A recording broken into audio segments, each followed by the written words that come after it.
नमस्कार, स्वागत है आप सभी का द इकोनॉमिस्ट में।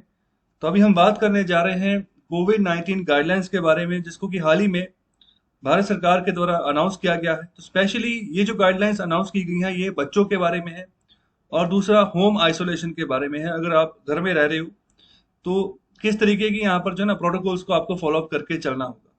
तो इस लेक्चर में हम ये भी जानेंगे कि होम आइसोलेशन और होम क्वारंटीन इन दोनों में क्या फ़र्क होता है।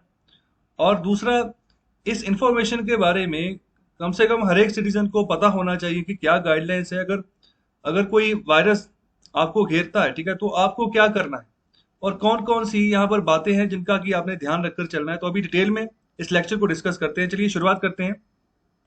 तो चलिए सबसे पहले सीखते हैं कि आइसोलेशन और क्वारंटीन में क्या फर्क है। तो होम आइसोलेशन की जब हम बात करते हैं, तो इसका मतलब है वो लोग जिनको कोविड-19 कंफर्म हो चुका है कि इनको ये बीमारी है। ओके, तो ऐसे लोगों को जब भी यहाँ पर जो मतलब घर पे रखते हैं, तो हम यहाँ पर टर्म यूज करते हैं कि आइसोलेशन, उनको यहाँ पर होम आइसोलेशन में डाल दिया है। तो यहाँ पर ऐसा इसलिए करते हैं कि वो जो बंदा है ना, जिसको कोविड हो गया है, अब अपने से दूसरे किसी लोगों को, आसपास के लोगों को, मतलब उस वायरस को ना फैला दे। तो इसके लिए यहाँ पर उसको आइसोलेट कर दिया जाता है। और यहाँ पर कहाँ करते हैं? घर में कर सकते हैं या फिर किसी हेल्थ केयर फैसिलिटी सेंटर में कर सकते हैं। तो यहाँ पर भी यहाँ पर कोई आइसोलेशन लोकेशन बनी है, चाहे सरकार ने बनाई है, तो वहां पर भी कर सकते हैं। और दूसरी ओर अगर क्वारंटीन की बात करें ना, तो ये उन लोगों को किया जाता है जिनका यहाँ पर लगता है कि मतलब इस बंदे को यहाँ पर ना ये कोविड-19 हो गया है, यहाँ पर हो सकता है, लेकिन वो बंदा बीमार नहीं है। ओके, उसकी तबीयत जो है ना बिल्कुल सही है। तो हम ये भी कह सकते हैं कि ऐसे लक्षण वो हैं जहां पर किसी तरीके का सिम्टम नहीं पाया गया, लेकिन जब टेस्टिंग हुई तो वहां पर ये पाया गया कि उसको कोविड है। ओके, तो जहाँ कोविड होने के चांसेस हो सकते हैं, तो ऐसे लोगों को हम जो है जब एक साइड पे रखते हैं, तो उनको कहते हैं कि हमने क्वारंटीन कर दिया। तो यहाँ पर कोशिश यही होती है कि यहाँ पर ऐसे ज्यादातर पर्सन पाए जाते हैं कि उनकी बॉडी में वायरस है, लेकिन कोई सिम्टम नजर नहीं आ रहा, जिसके चलते हमें पता नहीं चलता कि उसके जो है बॉडी में वायरस है। तो इसलिए दूसरे लोगों को बचाने के लिए इसको यहाँ पर क्वारंटीन कर दिया जाता है कि भाई थोड़ी सावधानी बरत लीजिए। और ज्यादातर लोगों को क्वारंटीन ही किया जा रहा है। मतलब अगर सपोज करो, अगर कोई बंदा जिसको वायरस हो गया, तो उसके साथ जो बंदे मिले थे एक दो दिन पहले, जिन जिन जिन भी बंदों के साथ उसकी मीटिंग हुई थी, और उन सबको यहाँ पर क्वारंटीन किया जाता है कि आप घरों में ही नजरबंद हो जाइए। ओके, तो मतलब कि उनको बीमारी नहीं लगी है, लेकिन फिर भी क्वारंटीन किया जाता है कि पता नहीं है कुछ, हो सकता है कई बार लक्षण नहीं भी आ रहे लेकिन वायरस हो, और लेकिन अगर क्वारंटीन नहीं किया जाए तो वो ज्यादा फैल जाए। तो इसको भी यहाँ पर जो है ना घर के घरों में या फिर कोई भी जो क्वारंटीन लोकेशन है, वहां पर हम जो है क्वारंटीन करते हैं। ओके, तो यहाँ पर क्वारंटीन करने का मतलब यही होता है कि जल्दी से जल्दी ना हम यहाँ पर आइडेंटिफाई कर लें कि अगर कोरोना वायरस है किसी को कि नहीं है। तो यहाँ पर कम से कम जैसे पिछले साल शुरुआत में जब ये वायरस आया था ना, तो यहाँ पर कम से कम 14 दिन का क्वारंटीन रखा हुआ था, क्योंकि ये कहा जा रहा था कि जो वायरस की लाइफ है ना, वो 14 दिन तक ही है। तो 14 दिनों तक के लिए यहाँ पर लोगों को क्वारंटीन ज्यादातर कर दिया जाता था। तो ज्यादातर तब यहाँ पर भारत सरकार के द्वारा, स्टेट गवर्नमेंट्स के द्वारा, जो कॉलेजेस थे, स्कूल्स थे, उन्हीं की ग्राउंड्स में यहाँ पर जो था ना कोविड यूनिट्स लगाए हुए थे, तो वहीं पर लोगों को भर्ती किया जाता था और 14 दिन तक वहां पर रखा जाता था। कोई भी अगर किसी दूसरे राज्य से वापस आया अपने राज्य में, यहाँ पर किसी बाहर के देश से वापस आया अपने देश में, तो यहाँ पर ये क्वारंटीन वाला जो यहाँ पर मसला था ना, इसको रख के चलते थे। ओके, तो आइसोलेशन तब होती है जब पक्का तय हो जाए कि हाँ इसको बीमारी है। तो चलिए अभी बात करते हैं गाइडलाइंस के बारे में। तो अभी भारत में पहली बार ऐसा हुआ है कि यहाँ पर कोविड-19 मैनेजमेंट प्रोटोकॉल जो ना चिल्ड्रंस के लिए यहाँ पर जारी किए गए हैं, क्योंकि अभी केसेस बहुत ज्यादा बढ़ते जा रहे हैं। तो यहाँ पर बिलो 18 एज ग्रुप जो है उनके लिए यहाँ पर ये गाइडलाइंस जारी की गई है। तो मतलब कि कैसे आपने जो है ना मतलब सिचुएशन को संभालना है। अगर घर में कोई बच्चा जो है अगर उसको कोविड हो जाता है, ओके, तो किस तरीके से आपने काम करना है, तो ये सीखने वाली बातें हैं। ओके, तो ऑन द स्पॉट नहीं पता चलती हैं कभी किसी को भी, लेकिन अगर पहले से जानकारी होगी ना, तो वो आप ही को फायदा रहेगा। ओके, दूसरी किसी की मदद कर सकते हो आप।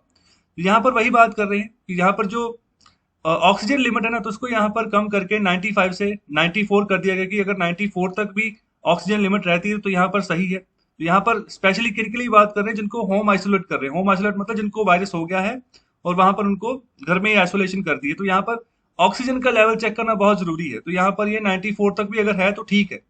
ओके, तो वो भी चेक करने के लिए एक मशीन है। ओके, तो उसके बारे में मैं आगे बताता हूँ। और दूसरा यहाँ पर एडवाइस किया गया है N95 मास्क। ओके, तो यहाँ पर जो प्राइमरी केयर गिवर्स ना, तो उनकी बात कर रहे हैं। कहने का मतलब, अगर घर में कोई बच्चा पेशेंट है, तो उसको जो यहाँ पर केयर प्रोवाइड कर रहा है जो बंदा, उसकी यहाँ पर ना उसकी यहाँ पर सेफ्टी की बात कर रहे हैं कि वो जब भी इस कोविड पेशेंट के पास जाएगा तो वो N95 मास्क जो है ना वो जरूर लगा के जाए। ओके, तो N95 मास्क जो है इसके बारे में मैं आगे आपको बताता हूँ कैसा दिखता है, तो क्या इसके फायदे रहते हैं। और इसके अलावा ये भी बात की जा रही है कि जो पेशेंट यहाँ पर कैंसर से जूझ रहे हैं या फिर कोई ट्रांसप्लांट्स वगैरह उन्होंने अपनी बॉडी में करवाया है ना, तो यहाँ पर उनको भी बात की जा रही है कि कैसे घर में आइसोलेट करना है। तो यहाँ पर उनके लिए भी नई गाइडलाइंस जो है ना वो जारी की गई है। तो अभी जब 2020 में जो गाइडलाइंस जारी की गई थी ना, तब यहाँ पर कहा गया था शुरुआत में कि 3 लेयर का यहाँ पर मेडिकल मास्क जो है ना वो आपको पहनना है। तो मतलब वहां के 3 लेयर बनी हुई चाहिए मास्क में, तो उसी को आपने पहनना है। और इसको अभी बदल कर चेंज करके यहाँ पर जो ना N95 मास्क ये रिकमेंड किया जा रहा है, ओके, भारत सरकार के द्वारा। ये किसके द्वारा पहना जाना चाहिए, यहाँ पर जो केयर गिवर है, जो यहाँ पर बच्चे की देखरेख करेगा, उसको यहाँ पर अपनी सेफ्टी करने जो है करके चलनी है। अगर वो सेम ही रूम में यहाँ पर काम कर रहा है जहां पर पेशेंट रखा हुआ है घर में, ओके, तो ज्यादातर दिक्कत यही आएगी। तो बहुत सारे घर ऐसे भी हैं जहां पर हो सकता है कि एक ही कमरे का घर हो, ओके, तो मतलब सारी फैमिली एक ही कमरे में गुजर बसर कर रही है, तो वहां पर जरा दिक्कत आएगी। तो वहां पर सभी फैमिली वालों को यही N95 मास्क पहनने की जरूरत यहाँ पर हदायत दी गई है। ओके, तो ये N95 मास्क जो है ना ये कुछ ऐसे दिखता है, ये देखो, ये कुछ ऐसे दिखता है। तो इसको रेकमेंड क्यों कर रहे हैं, जो यहाँ पर नॉर्मल मास्क है तो उसको रेकमेंड क्यों नहीं कर रहे, क्योंकि जो नॉर्मल मास्क ना उसमें फिर भी स्पेस रह जाती है नाक के आसपास, जहां से कि हवा जो है मतलब अंदर जा सकती है आपके नाक के अंदर, मुंह के अंदर। तो यहाँ पर अगर ये मास्क पहनते हैं तो ये एयर टाइट मास्क होता है। ओके, मतलब कि इस मास्क को पहनने के बाद यहाँ पर किसी भी तरह का जो यहाँ पर जो छोटा का छोटा यहाँ पर जो माइक्रो प्लास्टिक जो होते हैं ना हवा में, या फिर वायरस जो होता है हवा में, वो आपकी बॉडी के अंदर एंटर नहीं कर पाएगा, आपकी नाक या मुंह को टच नहीं कर पाएगा, क्योंकि ये एयर सील्ड यहाँ पर मास्क रहता है। तो इसलिए यहाँ पर जो ना इसको रेकमेंड किया जा रहा है, जितना यहाँ पर एयर सील्ड रहेगा, इसमें दिक्कत आती है सांस लेने में, लेकिन इसको इसको भी यूज करने का तरीका है। अगर घर में हो, अगर कोई किसी पेशेंट के पास हो ना, तब इसको यूज करो।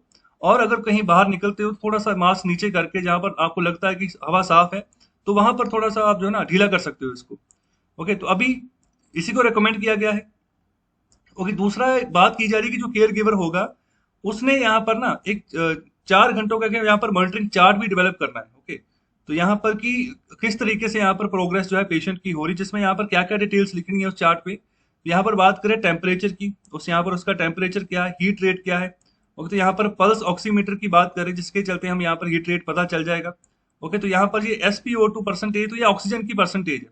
ओके, तो यहाँ पर ये इसके लिए भी यहाँ पर ना डिवाइस यूज करते हैं, तो उसको यहाँ पर ये पल्स ऑक्सीमीटर हम बोलते हैं। ओके, जिससे चलते हमें यहाँ पर पता चल जाता है कि ऑक्सीजन क्या है। ओके, ऑक्सीजन का क्या रेट, जैसे यहाँ पर बोला ना 95 से 94 तक ही अगर हो तो चलेगा होम आइसोलेशन के लिए, तो यहाँ पर उसके लिए डिवाइस है। तो ये वाला डिवाइस है, तो कि इसको यहाँ पर ऐसे रखते हैं और मतलब इससे पता चल जाता है कि ब्लड में ऑक्सीजन लेवल क्या है। तो बेसिकली ये कैसे चेक करता है, तो वही मैं आपको अभी बता रहा हूँ। तो अभी जो ये जो SpO2 परसेंटेज है ना, तो यहाँ पर ये 94 तक रहनी चाहिए, तो इसको ऑक्सीजन सैचुरेशन बोलते हैं। तो एक तरह की ये मेजर है कि हमें पता चलता है कि यहाँ पर जो हमारा हेमोग्लोबिन है ब्लड में, उसमें कितने यहाँ पर अमाउंट जो है ना ऑक्सीजन की फ्लो कर रही है। ओके, तो आप देखो इसी यहाँ पर परसेंटेज के हिसाब से ये डाटा बताता रहता है और हमें पता चल जाता है SpO2। ओके, तो यहाँ पर सैचुरेशन जो ऑक्सीजन है इसकी यहाँ पर कितनी मात्रा है, तो अगर 94 तक भी आ रहा है तो यहाँ पर ठीक है। और इसके अलावा जो ना हर 4 घंटे के बाद ये चेक करना है कि फीलिंग कैसी आ रही है उस पेशेंट को, सेम है, बेटर है या वर्स है। तो इस तरीके से चार्ट बनाना है। ओके, और जो जिस जिस भी तरह की फीलिंग उसके ऊपर ऐसे टिक करना है, मतलब रिकॉर्ड रखना है अपने पास कि लगातार हर 4 घंटे बाद क्या यहाँ पर प्रोग्रेस हो रहा है या फिर प्रोग्रेस नहीं हो रहा है। और दूसरा यहाँ पर सांस लेने में क्या, यहाँ पर किस तरीके से सांस आ रही है, बिल्कुल नॉर्मल आ रही है, बेटर आ रही है या फिर वर्स आ रही है, मतलब सांस लेने में दिक्कत आ रही है। जितनी यहाँ पर ऑक्सीजन की लेवल के अंदर कमी होती जाएगी ना, तो उतना ही यहाँ पर सांस लेने में दिक्कत आएगी। इसलिए यहाँ पर जो है ना ये ऑक्सीमीटर को यहाँ पर सुजेस्ट किया गया है। और अभी यहाँ पर बात करें कि ऐसा यहाँ पर क्यों किया जा रहा है भारत सरकार के द्वारा कि आप होम आइसोलेशन करें और घर में ही ऐसा चार्ट बनाकर रखें, तैयारी अपनी खुद से करें। तो इसका रीजन ये है कि जो हमारा हॉस्पिटल सिस्टम है ना, जो ये हमारा हेल्थ केयर सिस्टम है, ये कोलैप्स हो जाएगा। ओके, तो अभी देखो भारत सरकार के पास, सभी राज्यों के पास जो है ना एक ही सोल्यूशन बचा है। अगर केसेस नहीं यहाँ पर जो है कंट्रोल में आ रहे तो लॉकडाउन लगा दो पूरे भारत में, जैसे पहले लगा था। तो अभी और बड़े पैमाने पर यहाँ पर ना स्ट्रिक्टनेस के साथ लॉकडाउन लगेगा, अगर लगा तो। ओके, तो यहाँ पर हॉस्पिटल्स के ऊपर बर्डन को कम करना है, तो यहाँ पर यही यहाँ पर इसी के चलते यहाँ पर एक इंपॉर्टेंट चेंज किया गया है। तो यहाँ पर ऑक्सीजन सैचुरेशन की अगर बात करें, इसके लेवल की बात करें, तो अगर होम आइसोलेशन में है तो यहाँ पर 95% से कम करके अभी 94 कर दिया गया है। इसके अलावा जो है ना केसेस में बहुत सारा उछाल आ रहा है, जिसके चलते हेल्थ केयर सिस्टम खराब हो रहा है। तो हेल्थ मिनिस्ट्री ने यहाँ पर 2 अलग अलग डॉक्यूमेंट्स जारी किए हैं, जिसके चलते यहाँ पर रिवाइज्ड गाइडलाइन जो है ना होम आइसोलेशन और यहाँ पर management protocols for paediatric age groups. तो उनके लिए यहाँ पर कैसे मतलब उनको मैनेज कैसे करना उन्होंने अपने आप को, उसके बारे में यहाँ पर बातें जो है, गाइडलाइंस जो है वो भारत सरकार ने जारी की है। और आगे यहाँ पर बात की जा रही है बच्चों की जो मेडिसिन है और जो सिम्टम्स है उसके बारे में। तो यहाँ पर ये भी बात कही जा रही है कि जो जितने भी बच्चे हैं ज्यादातर यहाँ पर बहुत कम यहाँ पर ना यहाँ पर कॉमनली अफेक्टेड पाए जा रहे हैं इन्फेक्शन से, मतलब जो कोरोना वायरस है उससे। तो यहाँ पर अगर मेजोरिटी अगर किसी किसी को हुआ भी है ना बच्चे को कोरोना वायरस, तो यहाँ पर उसके वो असिम्टोमेटिक, मत कहने का मतलब है कि मतलब सिम्टम्स नजर नहीं आए या फिर माइल्डली सिम्टोमेटिक, जो अगर सिम्टम्स नजर भी आए ना बहुत थोड़े बहुत है। अगर हम बच्चों के मायने में बात करें तो बच्चों को ही तो बचाना है हमने, इसलिए तो यहाँ पर जो है ज्यादातर जो सरकारें हैं स्कूल कॉलेजेस को बंद करके चल रही हैं कि बच्चे यहाँ पर ना उनकी हेल्थ नहीं खराब होनी चाहिए। तो यहाँ पर आगे बात करें कि अगर हम बात करें small proportion okay of symptomatic children, okay यहाँ पर बात करें ग्रेटर देन 10% 10 to 20%, मतलब कि इतना प्रपोर्शन यहाँ पर कुछ सिम्टोमेटिक चिल्ड्रंस का जिनको सिम्टम्स पाए गए हैं, तो यहाँ पर हो सकता है कि उनको हॉस्पिटलाइजेशन उनकी करनी पड़े, ओके तो वहां पर करनी है। और आगे बात करें कि 1 से 3% हम अगर बात करें असिम्टोमेटिक चिल्ड्रन की, मतलब कि जिनको सिम्टम्स नहीं पाए गए, तो हो सकता है कि उनके यहाँ पर केसेज जो है 10 to 20% यहाँ पर कम हो किनके मुकाबले में जो यहाँ पर सिम्टोमेटिक चिल्ड्रन, तो हो सकता है कि उनको भी हॉस्पिटलाइजेशन यहाँ पर करने की जरूरत पड़े। और इसके अलावा बात करें कि 1 से 3% तक यहाँ पर जो यहाँ पर सिम्टोमेटिक चिल्ड्रन जिनको सिम्टम्स पाए गए हैं, हो सकता है उनको यहाँ पर बहुत सारा यहाँ पर जो है बीमारी जो है ना, बीमार जो है वो बच्चा होना शुरू हो जाए, तो उसको यहाँ पर जरूरत हो इंटेंसिव केयर एडमिशन की, मतलब जैसे आईसीयू की हम बात करते हैं, हो सकता है कि वहां पर भी उसको भर्ती करना पड़े। तो यहाँ पर जो मंत्रालय है तो ये वो सीधे सीधे कह रहा है कि यहाँ पर हो सकता है कि मल्टी सिस्टम जो इन्फ्लेमेटरी सिंड्रोम है ना, तो ये भी हो सकता है कुछ केसेस में। तो इसमें क्या होता है, इस केस में बच्चों को यहाँ पर एक ऐसी कंडीशन होती है जिसमें कि ना बॉडी के अलग अलग पार्ट्स जो है ना, मतलब कि वहां पर परेशानी होनी शुरू हो जाती है बच्चों को, जैसे हार्ट हो गया, लंग्स हो गया, kidneys, brain, skin, eyes, okay तो यहाँ पर जो हमारी इंटेस्टाइन्स है, ओके तो वहां पर उनको भी डैमेज पहुंचता है। तो यहाँ पर अगर किसी बच्चे को ऐसा यहाँ पर मल्टी सिस्टम इन्फ्लेमेटरी सिंड्रोम है, तो यहाँ पर हो सकता है उनको बुखार वगैरह भी और भी बहुत सारे सिम्टम्स जो है उनके सामने नजर आ सकते हैं, जैसे मतलब पेट में दर्द हो, तो पेट में दर्द ज्यादातर यहाँ पर निकलती है जो डायरिया हो उसके चलते, तो यहाँ पर वोमिटिंग, मतलब ये भी सिचुएशन हो सकती है। तो डायरिया क्या होता है, डायरिया में ऐसा होता है कि जैसे हम कोई भी चीज खाते हैं वो पचती है, बाद में ना हमारी इंटेस्टाइन होती है जिसमें से वो आगे मतलब मूव करके आगे जाती है। तो इंटेस्टाइन में ना एक फ्लूइड होता है जो हमारे खाने को आगे फर्दर जो ना मूवमेंट देता है कि मतलब वो आगे स्लिप करके आगे जाता है। लेकिन अब फ्लूइड में जब कमी आ जाए ना तो फिर वो वहीं रुकना शुरू हो जाता है, बिल्कुल वैसे जैसे किसी चीज में अगर फ्रिक्शन बहुत ज्यादा हो जाए ना, तो यहाँ पर अगर वहां पर चीज कोई घिसेगी तो मतलब कि गर्मी पैदा होगी, ओके तो मतलब कि दर्द भी होगा। तो बिल्कुल ऐसे ही मतलब जब इंटेस्टाइन के साथ ही कोई चीज चिपक जाती है अंदर, तो फिर यहाँ पर दिक्कत आती, दर्द होता है, तो कोई चीज आगे फ्लो नहीं कर पाती, ओके। तो यहाँ पर जो है नेक नेक पेन हो सकती है, रैशेस हो सकती हैं, या पर आंखें लाल हो सकती हैं, तो मतलब कि ज्यादा थकावट जो है ना वो महसूस हो सकती है। तो ये कोई भी सिम्टम्स हो सकते हैं। तो इन सब बातों को आपको ध्यान में रखना होगा। अगर आप खुद बच्चे हैं तो आप खुद भी एनालिसिस करें अपना। अगर आपको लगता है कि मैं किसी ऐसी जगह पर जाकर आया हूँ जहां पर कि हो सकता है कोविड के केसेस बढ़ रहे हों, क्योंकि बच्चों में ज्यादातर सिम्टम्स नहीं पाए जा रहे हैं, ओके तो यहाँ पर दो तरीके से ये फैल रही है बीमारी, सिम्टम्स भी हैं और सिम्टम्स नहीं भी हैं। तो अपना बचाव खुद करना है। हो सकता है कि आप में सिम्टम्स नहीं आए तो आपकी वजह से किसी दूसरे को हो जाए, ओके तो ये सिचुएशन को संभाल के चलना है। और इसके अलावा एक और इम्पोर्टेंट बात की जा रही है कि यहाँ पर जो बच्चे हैं ज्यादातर जो सिम्टम्स एडल्ट्स को पाए जाते हैं ज्यादातर वो भी बच्चों को हो रहे हैं। तो जैसे यहाँ पर फीवर की, या जो गला यहाँ पर सूख रहा है, जो दर्द हो रहा है, तो ये यहाँ पर जैसे सांस लेने में दिक्कत आ रही, रैशेस हो रहे हैं।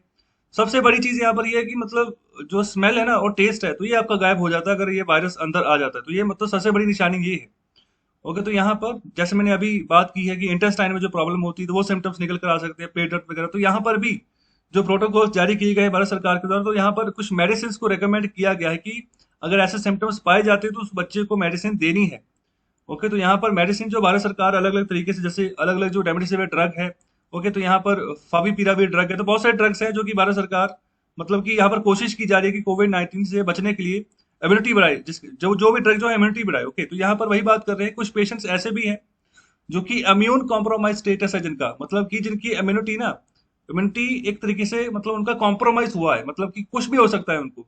अगर इम्यूनिटी थोड़ी सी भी वीक हुई तो मतलब डेथ हो सकती है। जैसे यहाँ पर कुछ लोग ऐसे होते हैं जिनको HIV पॉजिटिव होता है, ओके। तो HIV पॉजिटिव में ऐसा होता है कि आपका इम्यून सिस्टम लगातार वीक होता जाता है। तो उसमें जो है ना ऐसी सिचुएशन हो जाती है बाद में कि अगर आपको सिंपल बुखार भी हो जाए ना, तो तब भी उस बंदे का बचना बहुत मुश्किल है, टफ हो जाता है।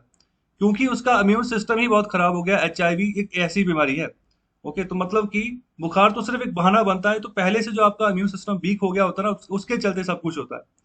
और इसके अलावा जिसने अगर कोई ट्रांसप्लांट कराया, मतलब कि जैसे ज्यादातर लोग किडनी ट्रांसप्लांट कराते हैं, मतलब कि गुर्दे की बीमारी ज्यादातर लोगों को होती है, तो वो ट्रांसप्लांट होता था, उसको भी उसकी बात कर रहे हैं। तीसरा बात कर रहे हैं जो जिन्होंने अभी कैंसर थेरेपी ली, मतलब जिन्होंने कीमोथेरेपी वगैरह करवाई है, और तीसरी उनकी बात करें तो उनको अभी अलाउ नहीं किया गया है कि वो होम आइसोलेशन के तहत अपने आप को ट्रीटमेंट दें।